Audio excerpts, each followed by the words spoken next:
Hi, it's Mike Del here. Not a great week for the New England Patriots as another player is facing criminal charges, this time Christian Barmore, alleged to have committed a domestic assault and battery. The case will be heard in Attleboro District Court. So what's going to happen is he's going to enter a not guilty plea. He'll get a further date to come back for what's called pre-trial.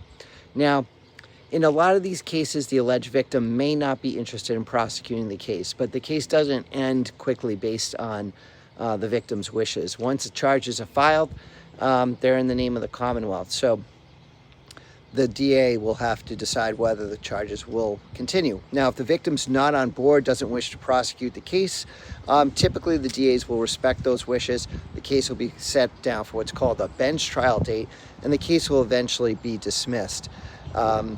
So these cases typically, they'll be put on for pre-trial where the DA is looking for any 911 calls to see if they can prove the case without the cooperation of the alleged victim. If that's not the case will be put on for bench trial typically, and the case would get dismissed if the DA is not on board.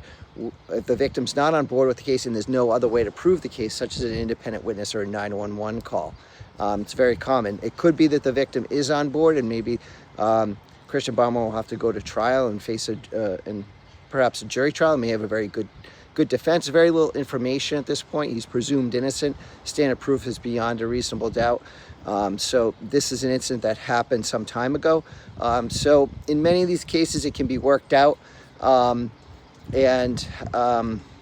be resolved short of a trial. So if you have any questions about this case or any other case in the media, feel free to reach out to me. My name is Mike Del 781-686-5924.